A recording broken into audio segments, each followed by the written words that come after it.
ആയുഷ്കാലം വരെ നമ്മുടെ കൂടെ വരുന്ന രണ്ട് കാര്യം, നന്മയും കരുണയും നിന്റെ ആയുഷ്കാലമൊക്കെയും നമ്മളെ പിന്തുടരട്ടെ.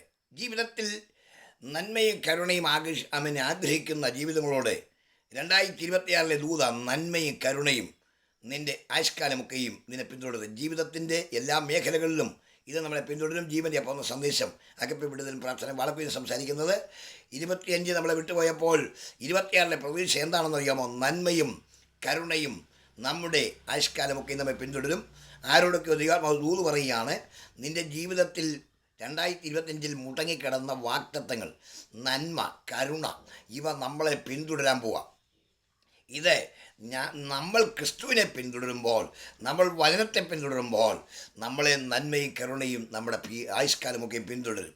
നമ്മുടെ ജീവിതത്തിൽ നന്മയ്ക്ക് വേണ്ടി നമ്മൾ ദൈവത്തെ വിൽക്കേണ്ട, വചനത്തെ വിൽക്കേണ്ട, മാട്ടിക്കൂട്ടി വളയ്ക്കേണ്ട, കരുണയ്ക്ക് വേണ്ടി യാചിക്കുന്ന ഒരു ദൈവ പൈതൽ 2026 നന്മയും കരുണയും യഥേഷ്ടം ഭക്ഷിച്ച് പാനീയം ചെയ്ത് അത് തൃപ്തിയോടെ സ്വീകരിച്ച് നിൻ്റെ ജീവിതകാലം മുഴുവൻ കഴിക്കുവാൻ ദൈവശക്തനെന്ന് ദൈവം ഇന്ന് പകൽക്കാലം ദൂത് പറയുക.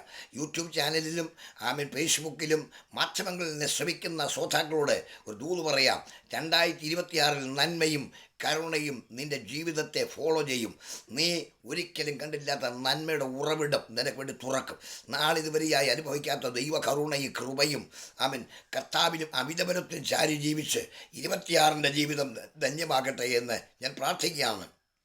മുട്ടങ്ങിക്കിടന്ന നന്മകൾ, വെളിപ്പെടാത്ത അനുഗ്രഹങ്ങൾ, നഷ്ടപ്പെട്ടു പോയ വിടുതലുകൾ, അനുഗ്രഹത്തിൻ്റെ ചാലുകൾ 26 നിൻ്റെ ജീവിത മണ്ഡലങ്ങളിൽ തുറന്ന് നിൻ്റെ ആയുഷ്കാലത്തിൻ്റെ എല്ലാ മണ്ഡലങ്ങളിലും ദൈവീയ വിടുതലുകൾ തരുവാൻ ദൈവ ശക്തനെന്ന് പരിശുദ്ധാത്മാവ് ദൂത് പറയുക.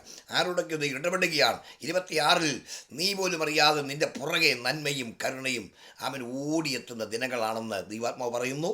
അതുകൊണ്ട് നമുക്ക് വളരെ ശക്തമായി ബലത്തോടെ മുന്നേറാം.